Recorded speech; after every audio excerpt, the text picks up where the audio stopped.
Let's make 10 Korean summer recipes to cool off that armpit sweat. Let's go! You'll need a pack of Korean young radish kimchi, a pack of instant Korean cold noodles, and of course, some eggs. I let them boil about 6 minutes because I love eggs when they're jammy. Get in the cold water right away. Okay, the next step is cooking the noodles.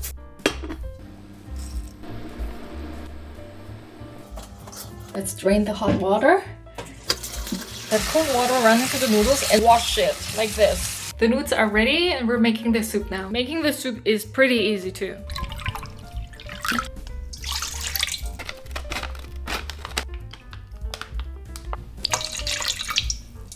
I just added the soup base to my bowl and I totally forgot to film it. But this is what it's about. That's like the essence of the soup.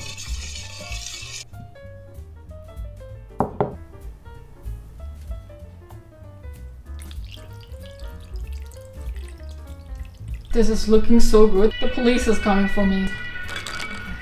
잘 먹겠습니다. Guys, this is so good. It's tangy, it's sour, and it's super refreshing. The noodles, kind of bouncy, springy. They're delicious. I mean, I really wish I could share it with you right now, but I can't. If I could give away Michelin stars, I would rate this with a Michelin star. It's that good. Let me finish this and we're gonna move on to the next recipe. Today we're making steamed corn.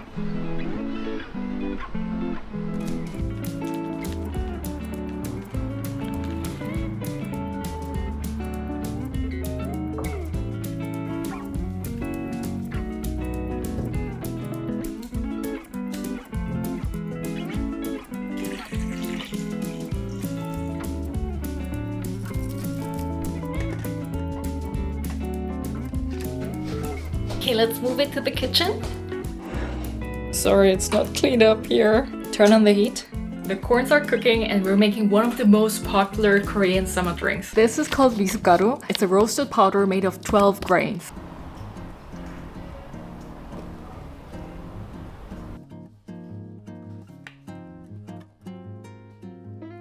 You can mix it with milk or water, depending on your preference, of course. And mix it until it's all dissolved. Let's check this out. Whoa. Ooh. Wow, look how it's steaming. It's piping hot.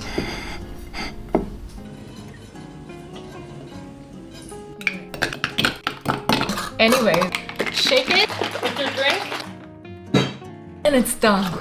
This is the Korean summer night dream. Ice cold misutgaru and steamed corn. I'm not a big corn fan, but I love this one. Korean konguksu. I've seen these also in Japan. I never saw it here in Germany. The kernels, they're coming off so smooth. This feels so good in your mouth. Has a different taste than the regular yellow corn. I find the yellow corns more overpowering in terms of flavor. Cheers. 건배. Oh, if you have any chance to get these corns at your Korean grocery store, then grab it.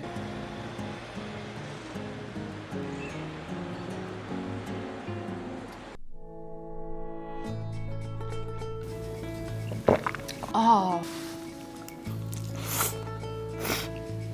This is golbaengi, aka moon snails. They smell like corn. I've never had this without the sauce, like straight from the can. You're going to separate the snails from the water and keep the water for the sauce. My editor, he hates everything that comes from the sea. I'm gonna give him one snail to taste. Okay, my editor, he's definitely missing out. Anyway, let's prep the veggies for our snail salad. This salad's going to be tangy with lots of oniony and garlicky flavor. We're cutting spring onions into thin strips and white onions into thin slices. I recommend soaking them in water to mellow out the sharpness.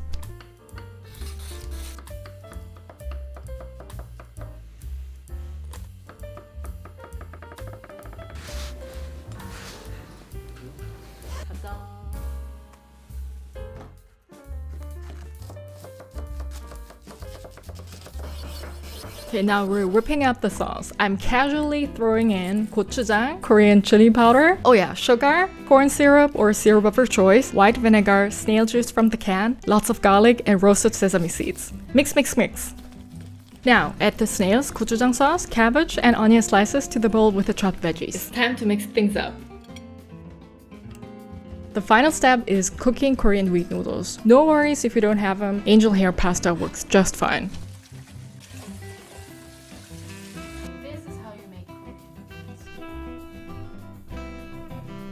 This looks so good. I've been craving this dish for months and weeks. Let's dig in with our chopsticks. I managed to grab some carrots. Oh, I'm so excited. 잘 먹겠습니다. Oh my god. Let me devour it. Wow. It's garlicky, it's spicy, and the texture, you got the crunchy vegetables and the chewy snails. I know this sounds really odd. It's simply so good. A lot of times, this is like a dish that is very popular with older Korean men because this is something you eat while you're drinking. So let's grab a drink, okay?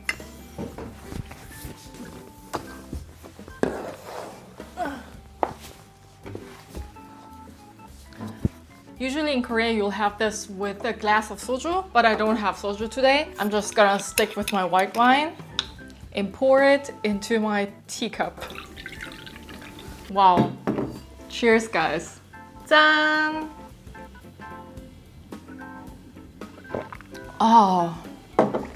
If you haven't tried moon snails before, you definitely should because you're missing out. This is like one of the best Korean summer dishes you can ever imagine. Let's ask him if he wants to have a bite, my editor.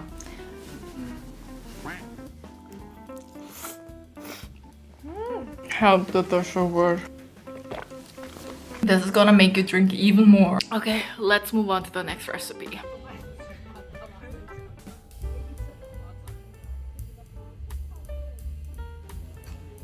Today we're making steamed cabbage with a dipping sauce and rice.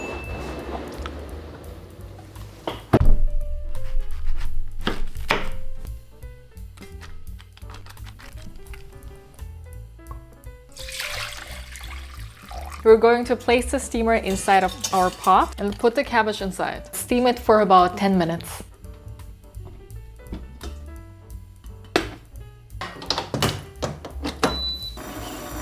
Okay, we're almost through the cooking time, and what we're gonna do is open the lid and turn around your stack of your cabbage so it's get evenly steamed from all sides. Close the lid and let it steam for another 2 minutes. The cabbage is chilling now, and in the meantime, we're making a dipping sauce.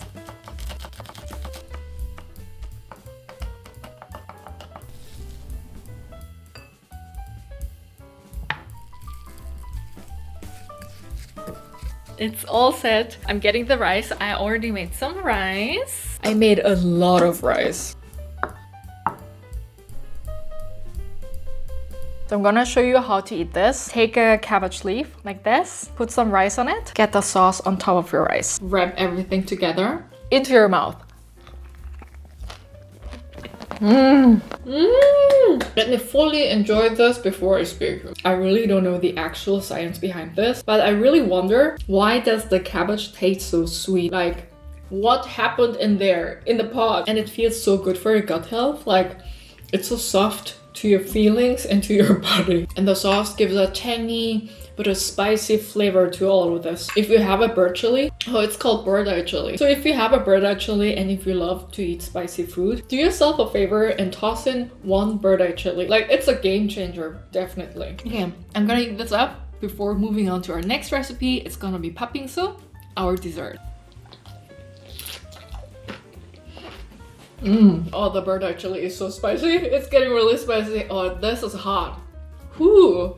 Today we're making my favorite Korean dessert, patbingsu. We're gonna need this, fresh fruits, the classic cornflakes, red bean paste, full fat milk. I got this on sale at the grocery store, so I had to get this. It's like Japanese style mochi iced dessert, mango flavor. The mochi skin is a little bit thick for my taste, but the filling of this mochi is very intense. Like, it's really filled to the brim, and the ice cream has a very intense mango flavor. That's good. Well, would I buy this again? I would. sweetened condensed milk. This is coming on top of the bingsu. Now, we need to shave some ice. Ta-da! Let's unpack this guy. So here comes the ice shaver. Throwing in the ice cubes just like this.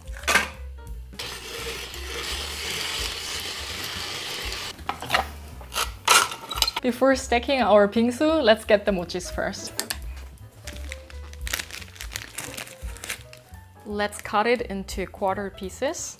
I'm cutting it into smaller pieces than quarter pieces. A little bit of milk into the bowl. What I'm making here is like the OG version of shaved ice bingsu. This is how I ate my bingsu back in the days when I was a child. This is something Korean 90 kids will definitely know about. 잘 먹겠습니다. You have a nice mix of all textures, and this is such a random choice of topping like red bean paste, canned fruits, mochi, and cornflakes, but it works somehow. This really reminds me of my childhood, and they used to sell this at bakeries. I mean, I love all the variations of bingsu, but nothing beats the original. Today we're making acorn jelly. It's a classic summer dish in Korea, but honestly, people enjoy it all year round. It's light, a little nutty, kinda earthy, and yeah, it's definitely an acquired taste if you have never had it before. I'm mixing 6 parts water to 1 part acorn powder. Let it sit for about 30 minutes, then cook it over medium heat. And everyone please look at my Cute Spy family cup. We need to keep stirring it until it's thick like my social anxiety. It's a good arm workout. Season with salt and sesame oil, and spoiler alert, don't add sesame oil. I only did it because some recipe told me to, but honestly, wouldn't recommend. This is a ton of work, but it's worth it. Now we're getting a glass container. Then pour it into a glass container and spread it out with a spatula. This is actually my favorite part of the recipe. It looks like chocolate lava, and I know it's not chocolate, but I want to eat chocolate. Yeah, something like that. Shake it in the glass. And we're gonna smooth out the jelly with our spatula. We're letting it cool down at room temperature. Time for a little break. I'm making misutgaru, watching people outside, and eating my focaccia from yesterday. I'm rereading The Midnight Library, and being in my 30s now, it just hits different. Is there a book you've reread and ended up liking more than the first time? Let me know in the comments. I'm gonna chop up some salad and a gigantic carrot. Peel the carrot. Think I need to sharpen my knife. In thin strips. And in goes the onion into the bowl. Now it's ready to eat. It's still warm. With the veggies prepped, we can move on to slicing the jelly. Okay, now get the little guy out of the shell. Yay! And slice the jelly into little bite-sized blocks. It's been resting for almost an hour, but the texture is still pretty soft. That's okay, we're just moving forward. I feel like adding the sesame oil was a mistake. Toss the veggies and jelly into a bowl. Add soy sauce, vinegar, and some Korean chili powder, then mix it all up. It turned out pretty good, but I wish the jelly was a bit firmer. If you try this, skip the sesame oil for sure and let the jelly chill longer. On to the next recipe!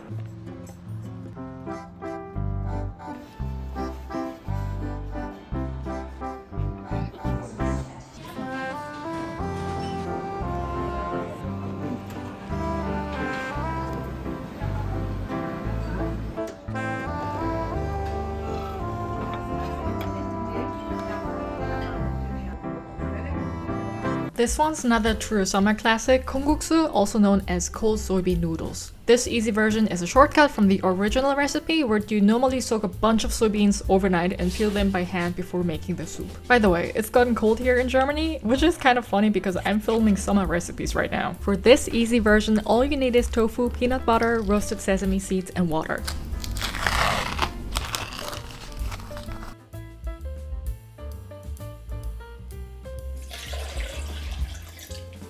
Peanut butter.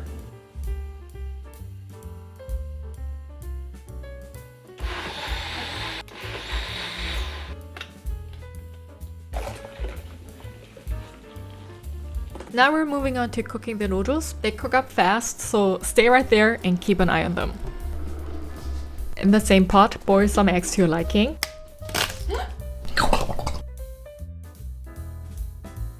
And we're slicing up some cucumbers and tomatoes.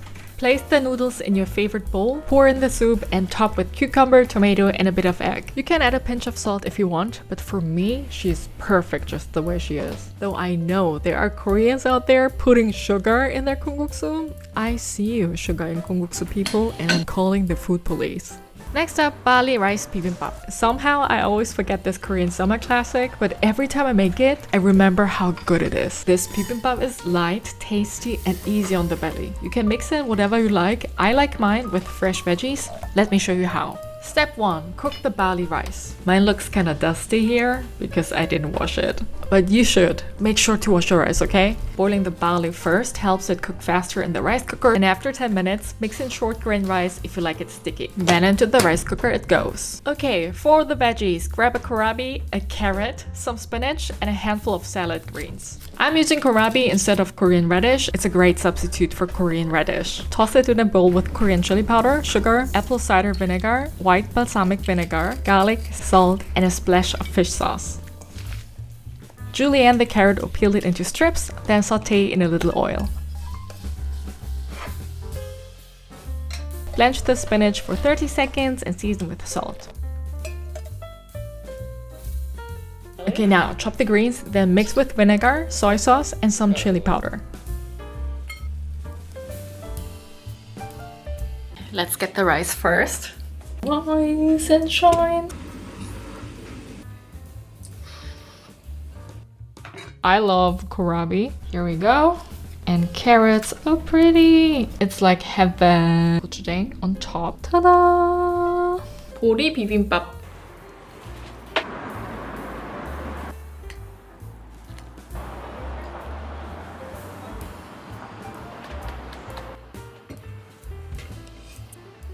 Today we're making hwache, Korean watermelon punch. Growing up in Korea, this punch was a lifesaver on hot summer nights. My mom, she always kept it simple, just watermelon, soda, and ice. It was all over social media last summer, and honestly, I haven't had it in a while, so I wanted to bring it back. But today, I'm going with the milk and soda version. Okay, I'm scooping out the watermelon and I'm cutting it into chunks. I'm also using the watermelon as a bowl because it's cute. But honestly, any bowl works. Okay, now it's pretty straightforward. Combine soda and milk in the bowl, mix in sweet condensed milk, then toss in the fruits, watermelon. I'm also using frozen berries and a mango that I found in the kitchen. And finally, toss in the ice cubes and that's it. Woo! Let's be honest, this looks pretty dirty to me.